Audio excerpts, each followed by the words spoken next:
السلام علیکم، میرا نام ہے کاشف اور آپ دیکھ رہے ہیں سٹوریز 2.0۔ اگر آپ اس چینل پر نیو آئے ہو تو اس چینل کو ضرور سبسکرائب کر لینا، کیونکہ ہمارا مقصد مسلمانوں کو مسلمانوں کی تاریخ بتانا ہے۔ اسلامی تاریخ سے جڑی تمام واقعات، کہانیاں، قصے ہم اس چینل پہ ضرور اپلوڈ کرتے جائیں گے۔ مرنے کے بعد جان اللہ کو دینی ہے۔ ویسے تو سلطان محمود غزنوی کی کہانیاں یوٹیوب پر بہت موجود ہیں، پر جس جھوٹ پر مبنی ہے وہ خدا ہی جانتا ہے۔ میرا مقصد مسلمانوں کو مسلمانوں کی صحیح تاریخ بتانا ہے۔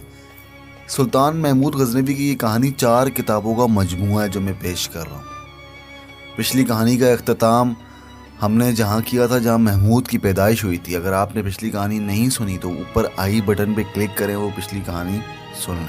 اب ہم اپنی چھٹی قسط کی طرف بڑھتے ہیں۔ غزنی کے مضافات میں ایک باغ کے وسط میں چھوٹا سا ایک مکان تھا، جس کی ساخت اور تعمیر بتائی تھی کہ شہزادے یا کسی امیر وزیر کا مکان ہے۔ تھوڑے ہی عرصے پہلے یہاں باغ تھا نہ مکان تھا، سب کچھ ویران تھا۔ اب یہ ویرانیاں سبزہ دار بن گئی تھی۔ اس پہ رنگ برنگے پھولوں کے تختے تھے۔ راہ جاتے لوگ رک کر دیکھتے اس باغ کو اور مکان کی دلکشی میں کھو جاتے۔ غزنی کے رہنے والے اس باغ کے ارد گرد گھومتے پھرتے اور اپنے سلطان سبکتگین کے بیٹے محمود کے ذوق کے داد دیتے تھے۔ یہ باغ اور یہ مکان غزنی نے اپنے باپ کو بتائے بغیر چند سال پہلے بنوانا شروع کیا تھا۔ اس نے اپنی ماں سے اجازت لے لی تھی۔ محمود اپنی ماں باپ کا بدصورت اور چھوٹا قداور انسان تھا۔ اس کے بھائی کافی خوبصورت لوگ تھے، لیکن ماں کی سب سے زیادہ پیار محمود کے ساتھ تھا۔ محمود نے چند سال پہلے جب اسے کہا تھا کہ وہ ایک باغ میں ایک خوبصورت سا مکان بنانا چاہتا ہے تو ماں نے اسے سر سے پاؤں تک دیکھا۔ ماں کی آنکھوں میں آنسو تیرنے لگے۔ میں نے آپ کے دل کو تکلیف پہنچائی اے ماں، محمود غزنوی نے اپنی ماں سے کہا۔ میں مکان نہیں بنواؤں گا۔ ماں نے کہا نہیں بیٹا، میں تمہیں خود مکان بنوا کے دوں گی جس کے ارد گرد باغ ہوگا۔ پھر آپ کی آنکھوں میں آنسو آ گئے۔ مجھے وہ وقت یاد آ گیا جب تم پیدا بھی نہیں ہوئے تھے۔ ماں نے کہا ابھی میں تمہارے باپ کی بیوی نہیں بنی تھی، میں ایک شہزادے کی منگیتر تھی، لیکن میرے دل اور میری روح میں تمہارا باپ بس گیا تھا۔ مجھے اپنا منگیتر اس لیے پسند نہیں تھا کہ وہ مجھے اپنے حرم کی زینت بنانا چاہتا تھا۔ مجھے کہا کرتا تھا کہ گھوڑا سواری چھوڑ دو۔ میں گہرے دریاؤں میں کودنے اور تیرنے کی شوقین تھی۔ گھوڑا سواری اور تیراکی میرے مشاغل تھے۔ میں خوبصورت تو تھی مگر میں نمائش کی چیز نہیں بننا چاہتی تھی۔ میں نے تمہارے باپ سے کہا تھا مجھے وہ خامن چاہیے جو میرے ساتھ گھوڑا دوڑائے اور جو دریا میں کود سکے میرے ساتھ۔ میرے عزیز بیٹے، میں حرموں کے بادشاہوں اور امرا کو بتانا چاہتی تھی کہ مسلمانوں کا زوال اسی روز شروع ہو گیا تھا جس روز عورت کو سنگھار اور ذبائش کی زنجیروں میں باندھ کر اسے سلفی جذبات کی تسکین کے ذریعے بنا لیا کرتے تھے۔ تمہارے باپ نے کہا تھا سبکتگین، حرم کی عورتوں کے بطن سے جو بچے پیدا ہوتے ہیں وہ عظمت اسلام کے پاسبان نہیں بنتے۔ میں اس بچے کو جنم دوں گی جو اسلام کو دور دور تک پھیلائے گا، مگر مبلغ اور عالم بن کر نہیں، مجاہد دین بن کر۔ تمہارے باپ نے ہنس کر کہا میری ماں بھی ایسے ہی خواب دیکھا کرتی تھی، مگر میں غلاموں کی منڈی میں نیلام ہوا۔ میں نے اسے کہا تھا اسلام کے پاسبان تم جیسے غلام ہوں گے، دولت والے تو اسلام کو ڈبوئیں گے۔ میرا باپ بھی غلاموں کی منڈی میں نیلام ہوا تھا لیکن غزنی کا سلطان بنا۔ میں نے تمہارے باپ سے کہا تھا کہ جس عظیم بچے کے جنم کے خواب دیکھ رہی ہوں وہ بچہ تمہارا ہوگا۔ یہ میرے دل کی نہیں میری روح کی آواز تھی۔ سبکتگین کے ساتھ میری محبت جسمانی اور جذباتی نہیں تھی، میری روح میں خدا بول رہا تھا۔ اس خدا نے اپنی خدائی کا کرشمہ دکھایا۔ میں تمہارے باپ کی بیوی بن گئی۔ تمہارا باپ جو میرے باپ کی طرح غلاموں کی منڈی میں نیلام ہوا تھا، غزنی کی سلطنت کا سلطان اور میرے باپ کا جانشین ہوا۔ پھر خدائے ذوالجلال نے تمہارے باپ کو اشارہ دیا۔ تمہاری پیدائش سے ایک رات پہلے باپ نے یہ خواب دیکھا کہ محل میں ایک کمرے میں ایک درخت اگا جو بڑھتا چلا گیا۔ درخت چھت پھاڑ کر اوپر چلا گیا اور پھیلنے لگا۔ اس نے آدھی دنیا کو اپنے سائے میں لے لیا۔ تمہارے باپ اس خواب سے کچھ پریشان تھا اور تم پیدا ہوئے تو میں نے تمہارے باپ سے کہا کہ آپ کی خواب کی تعبیر آپ کے سامنے آ گئی ہے۔ میں نے اس بچے کو جنم دے دیا جو باطل شکن ہوگا۔ آج محرم کی 10ویں ہے، اس اشارے کو سمجھیں، تم عاشور کی رات پیدا ہوئے تھے۔ آپ پہلے بھی مجھے یہ کہانی سنا چکی ہیں، غزنوی نے کہا۔ آج آپ نے اتنا زیادہ جذباتی ہو کر وہی باتیں کیوں کر رہی ہیں؟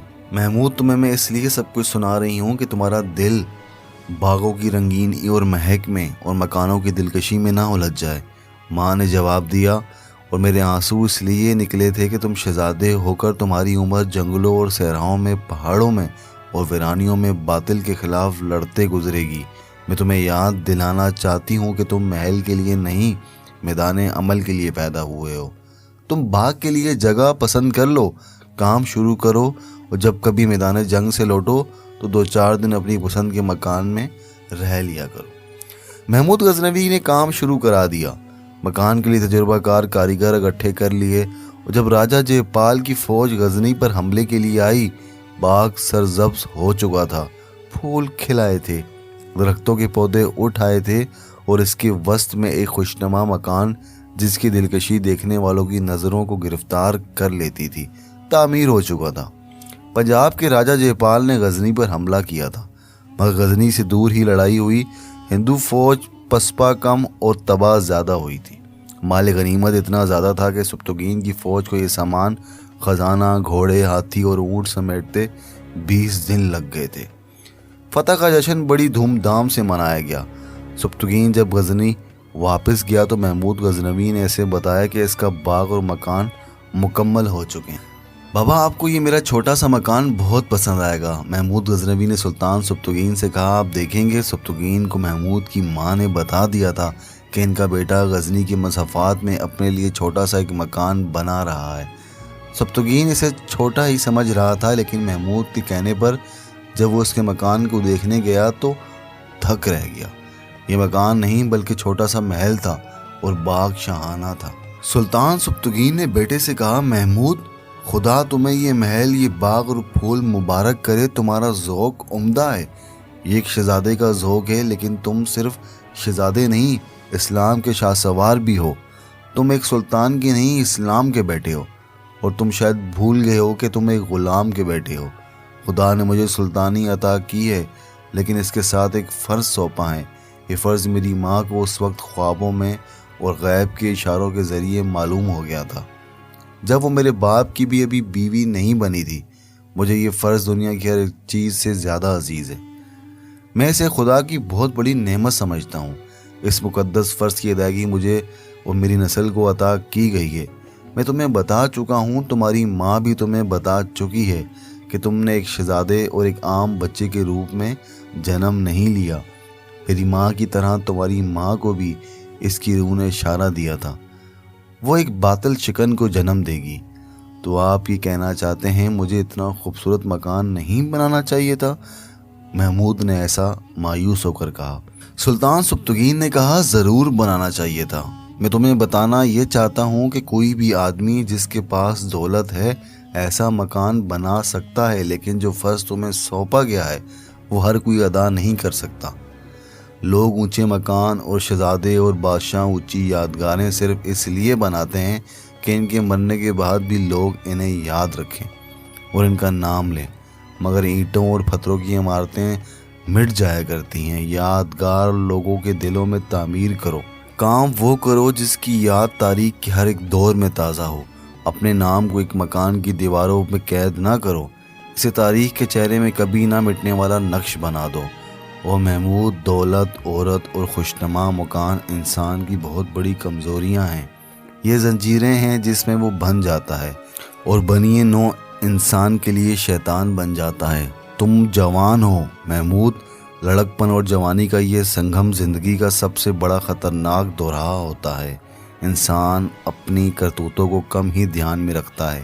اگر تم اس عمر میں دنیا کی رنگینی کی راہ پر چل پڑے تو واپسی کے تمام راستے بند ہو جائیں گے۔ سبتگین کو محمود غزنوی نے کہا، آپ مجھے اس مکان میں نہیں دیکھیں گے۔ میں یہ کبھی بھی نہیں بھولا کہ میں مرد میدان ہوں۔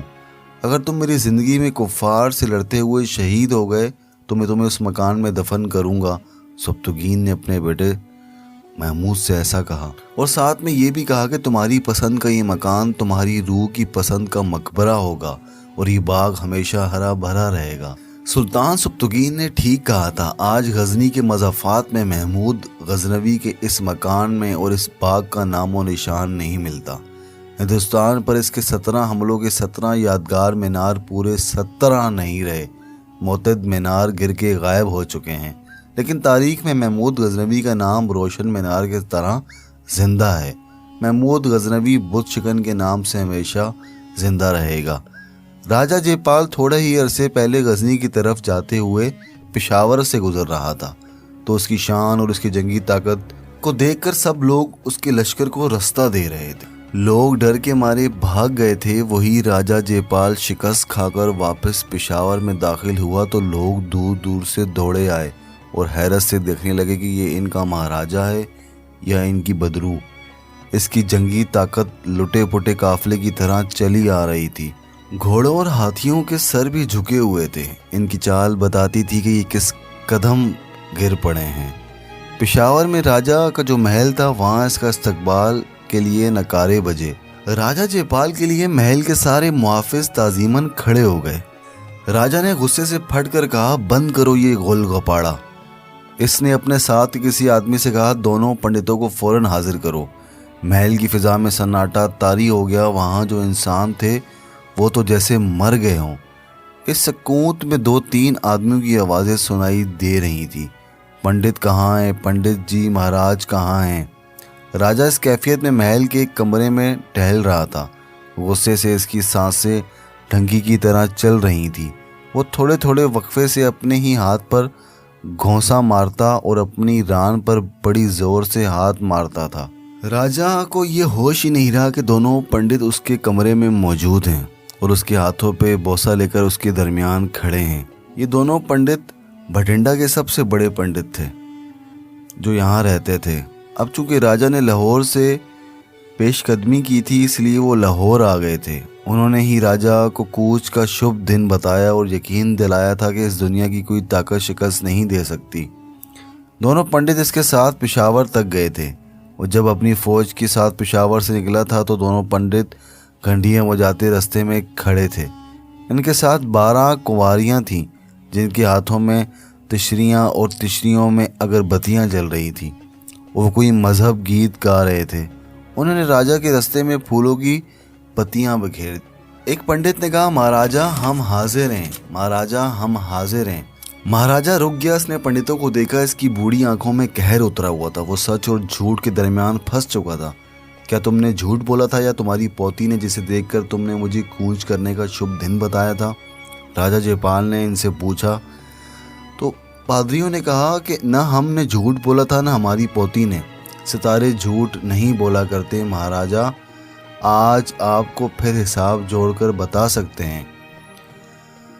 تم لاکھ حساب جوڑو، میرے سامنے اس وقت یہ شرمناک حقیقت ہے کہ میں شکست کھا کر آیا ہوں، میری فوج تباہ ہو گئی ہے۔ راجہ نے ایسا کہا، اس کی کیا وجہ ہوئی؟ تم دونوں نے کہا تھا کہ فلاں دن کوچ کرو تو فتح ہو گیا۔ تم نہیں کہا تھا کہ دیوی کی مندر پر آشنا مورتی چڑھاؤ تو تمہیں فتح ملے گی۔ تم نے کہا تھا کہ پنڈتوں کے ساتھ لے جاؤ، وہ مورتیاں اور کشن مرالی کے ساتھ بت لے جائیں گے اور لڑائی سے پہلے سپاہیوں کے سامنے یہ بت اور مورتیاں رکھ کر پرارتھنا کرنا، پھر یہ سپاہی پہاڑوں کو بھی پیس ڈالیں گے۔ میں نے سارا انتظام کیا، وہاں جا کر دیکھو جہاں لڑائی ہوئی تھی وہاں بتوں کے ٹکڑے اور مورتیوں کے پرچے بکھرے ہوئے ہیں۔ پنڈتوں نے سپاہیوں کو ان کے سامنے بٹھایا، مگر گھٹیاں بجنے لگیں اور پرارتھنا شروع ہوئی تو مسلمانوں نے ہم پر اس طرح ہلا بول دیا جس طرح اچانک بگولا آتا ہے اور راستے میں جو کچھ آئے اڑا کر لے جاتا ہے۔ تم سمجھتے ہوگے کہ وہ لشکر کی صورت میں آئے تھے؟ نہیں، حملہ کرنے والوں کی تعداد 50 اور 100 کے درمیان تھی۔ رات کا وقت تھا جب عموماً لڑائی نہیں ہوا کرتی۔ ہماری کشن مرالی کے بت اور مورتیاں انہی سپاہیوں کے پاؤں تلے روندی گئی جو ان کے آگے ہاتھ جوڑ کر عبادت کر رہے تھے۔ پنڈت بھاگ گئے، سپاہی بکھر گئے۔ اس کے بعد میری فوج کسی بھی وقت مسلمانوں کے سامنے ٹھہر نہ سکی۔ تم اچھی طرح جانتے ہو کہ میری فوج کی تعداد 3 لاکھ تھی اور مسلمانوں کی فوج کی تعداد ہم سے 4 گنا کم تھی۔ ہم حساب جوڑ کر بتائیں گے مہاراج، ایک پنڈت نے ایسا کہا۔ معلوم ہوتا ہے ستارے ٹکرا گئے۔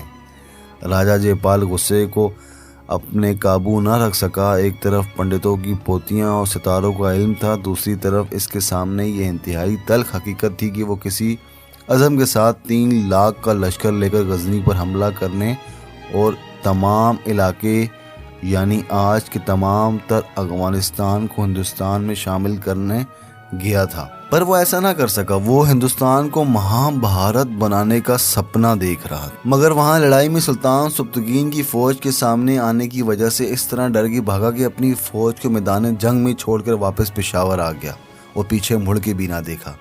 اس کے لیے صورتحال بہت تکلیف دہ تھی۔ وہ 4-5 ریاستوں کی فوج اپنے ساتھ لے گیا تھا۔ اس سے ان مہاراجوں کا سامنا کرنا تھا۔ ایک صورت اور بھی پیدا ہو گئی تھی کہ اس زمانے میں دستور تھا کہ جو مہاراجا دوبارہ دشمن سے شکست کھائے اسے اپنی حکمرانی سے دستبردار ہونا پڑتا تھا۔ جے پال دوبارہ شکست کھا کے بہت پریشان تھا۔ اسے اپنے بیٹے کے حق میں راج سے دستبردار ہونا تھا۔ اس کا بیٹا اندان پال نوجوان تھا۔ جس طرح سلطان سبکتگین نے سلطان محمود غزنوی کو اکثریت تربیت دی تھی، اسی طرح جے پال نے اپنے بیٹے کو جنگجو بنا دیا تھا، مگر انند پال ابھی ریاست کا راج سنبھالنے کے قابل نہیں تھا۔ راجا جے پال کو یہ خطرہ نظر آ رہا تھا کہ دوسرا مہاراجا اسے راج سے ہٹا کر کہیں خود نہ بیٹھ جائے۔ ان مہاراجوں کو بھی فوجیں تباہ ہو گئی تھیں۔ ان حالات میں راجا جے پال کا دماغی توازن قائم نہیں رہا۔ جب پنڈت نے اسے کہا کہ وہ حساب جوڑ کر بتائیں گے، اس کا پہلا حساب جس میں انہوں نے راجا کو فتح کی خوشخبری سنائی تھی کیوں غلط نکلا، تو غصے سے راجا کے ہاتھ کانپنے لگے۔ میں تمہیں یہ بھی بتا دوں کہ مسلمان تمہاری طرح ذائچہ بغیر بتائے لڑنے آئے تھے۔ راجا جے پال نے ایسا کہا۔ انہوں نے ستاروں کے راستے نہیں دیکھے تھے۔ ہمارے ہاتھ مسلمان فوج کے بہت تھوڑے جنگی قدیمی آئے ہیں۔ ان میں سپاہیوں کی تعداد زیادہ ہے، 2 اونچے عہدے کے فوجی ہیں۔ میں انہیں تمہارے سامنے کھڑا کر کے پوچھوں گا کہ وہ اپنے مولویوں سے اور نجوموں کے ذریعے پوچھ کر آئیں کہ مسلمان خوشخبری فتح کی اپنے ساتھ لے کر آئے تھے۔ مجھے شک ہونے لگا ہے کہ مسلمانوں کا یہ کہنا سچ ہے کہ پتھر کے خدا جھوٹے ہیں۔ مسلمان جس خدا کی عبادت کرتے ہیں وہ مجھے سچا خدا معلوم ہوتا ہے۔ ایک پنڈت نے کہا، چھی چھی چھی مہاراج، مسلمان الیچ ہے۔ اپنے دیوتاؤں کو اس لیے جھوٹا نہ کہیں کہ آپ کو شکست ہوئی ہے۔ اس کی کئی اور وجوہات ہو سکتی ہیں۔ اس کی یہ وجہ ہرگز نہیں ہے کہ مسلمانوں کا مذہب سچا ہے۔ کسی کے گھر ڈاکہ پڑتا ہے تو گھر لوٹ لیا جاتا ہے۔ دوسرے پنڈت نے کہا، اس کا مطلب ہرگز نہ ڈالیں۔ راجا جے پال نے کہا، میں اپنے مذہب کو سچا سمجھ کر مسلمانوں کے علاقے میں اسے پھیلانے کو گیا تھا۔ مجھے کیا معلوم کہ مجھے منہ کی کھانی پڑے گی۔ دیوتاؤں نے میری مدد کیوں نہیں کی؟ مسلمان ہمارے بتوں اور مورتیوں کے ٹکڑے دیکھ کر ہمارے مذہب پر ہنس رہے ہوں گے۔ مہاراج، ہمیں ذائچہ بنانے کے لیے مہلت دی جائے۔ راجا جے پال نے کہا، میں مہلت دیتا ہوں، لیکن ذرا ٹھہرو، میں مسلمان قیدیوں کو بلا لوں، تم بیٹھ جاؤ۔ راجا نے کمرے میں لٹکا ہوا گھڑیال بجایا۔ دربان اندر آیا تو راجا نے اسے اپنے 2-3 جرنیلوں کے نام لے کر کہا، انہیں فوراً بلاؤ اور ان 2 مسلمان قیدیوں کو بھی لے آؤ جنہیں دوسرے قیدیوں سے الگ رکھا گیا ہے۔ راجا جے پال اپنی مستند پر بیٹھا ہو تھا۔ دربار کے دستور کے مطابق ان کے وہ پنڈت اس کے دائیں بائیں بیٹھے تھے اور ان کے ساتھ 2 جرنیل۔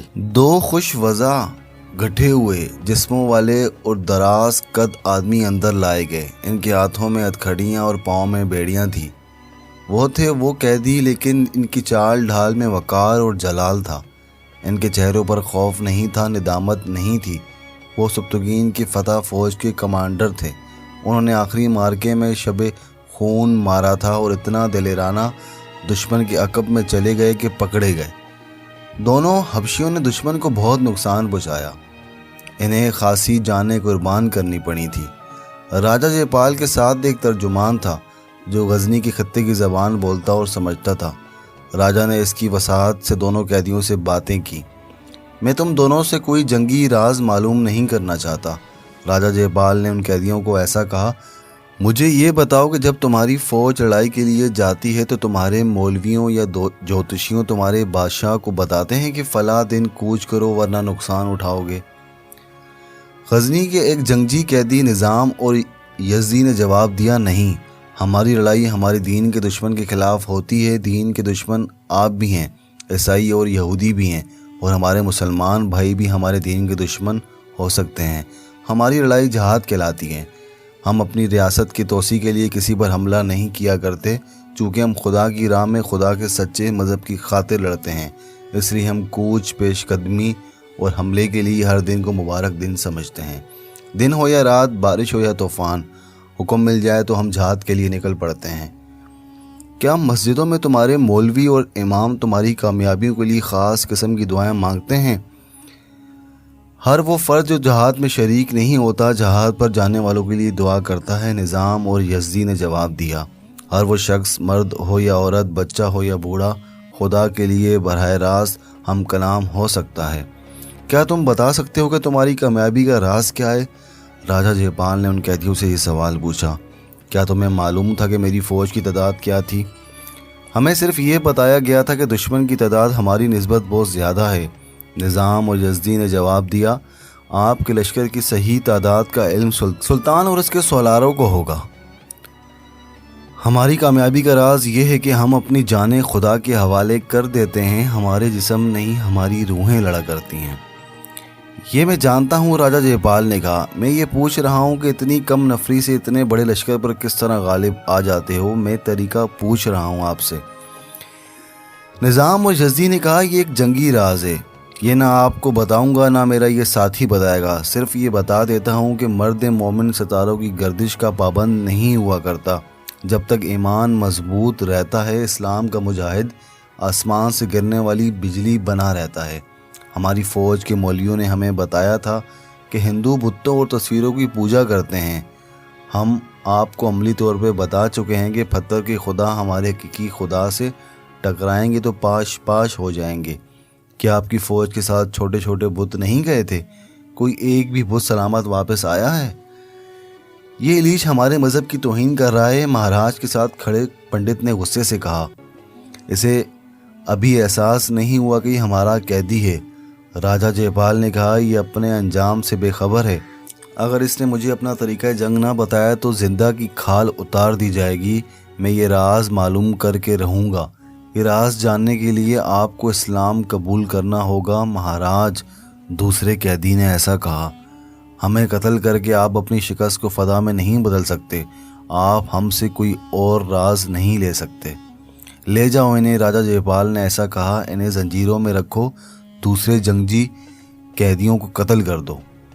دونوں قیدیوں کو لے گئے تو راجہ جے پال نے پنڈتوں سے کہا، میں اپنی شکست کو فتح میں بدلنا چاہتا ہوں، مجھے حساب کر کے بتاؤ کہ میں شکست کو کس طرح فتح میں بدل سکوں۔ پنڈتوں کے چلے جانے کے بعد راجہ جے پال نے اپنے دونوں جرنیلوں سے کہا، ان دونوں قیدیوں کو لاہور لے چلو، ہم کل روانہ ہوں گے، یہ دونوں ہمارے ساتھ جائیں گے۔ آپ ان سے کیا معلوم کرنا چاہتے ہیں؟ ایک جرنیل نے ایسا پوچھا۔ ہماری شکست کی وجہ صاف ہے، سبکتگین کو قبل از وقت پتہ چل گیا تھا کہ ہم حملہ کرنے آ رہے ہیں۔ مسلمانوں نے گھات لگائی اور ہم پہلے ہی ہم پر حملہ کر دیا، ہماری فوج کا حوصلہ توڑ دیا۔ سبکتگین نے پہاڑوں میں اپنے دستے گھات پر بٹھا رکھے ہیں، اس لیے شب و خونوں اور چھاپوں کی جنگ لڑی ہے۔ وہ تیار تھا، ہمارے لیے اس کا شب و خون غیر متوقع تھے۔ آپ یہ بات معلوم کریں کہ ہماری کوچ کی اطلاع غزنی تک کس طرح پہنچی۔ ہماری ریاست میں سبکتگین کے جاسوس موجود ہیں، انہیں ڈھونڈنے کی کوشش کریں۔ راجہ جے پال بوڑھا بھی ہو گیا تھا، شکست نے اس کے دماغ پر ایسا اثر کیا تھا کہ وہ اس کے سوا کچھ اور سننے کے لیے آمادہ ہی نہیں ہوتا تھا۔ اس کی شکست کا راز کچھ اور ہے۔ اب نظام اور یزدی نے اسے کہہ دیا کہ وہ جان دے دیں گے، یہ راز نہیں بتائیں گے، تو اس کے دماغ میں یہی گانٹ پڑ گئی کہ یہ راز معلوم کر کے ہی رہے گا۔ لاہور کے سب سے بڑے مندر میں پنڈت کئی ہاتھوں والی دیوی کے بت کے آگے لوہان اور اگربتیاں جلا رہے تھے اور کچھ پڑھ رہے تھے۔ مندر کو صاف کیا گیا، اندر اور باہر سے سجایا بھی گیا۔ مندر میں عام لوگوں کا داخلہ بند تھا۔ اندر صرف 20-25 نوجوان لڑکیاں ہاتھوں میں پھولوں کی ٹوکریاں اٹھائے کھڑی تھیں۔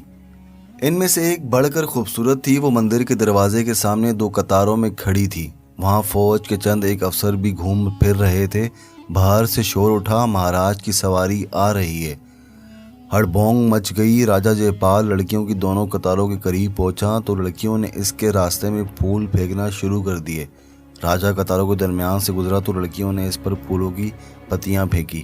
وہ پھولوں کو رونتا، پھولوں کی بارش میں گزرتا مندر میں داخل ہو گیا، جہاں پنڈت جنتر منتر پڑھ رہے تھے۔ ایک پنڈت نے اس کے ماتھے پر تلک لگایا، ایک پنڈت سینگ اور دوسرا گھنٹی بجانے لگا۔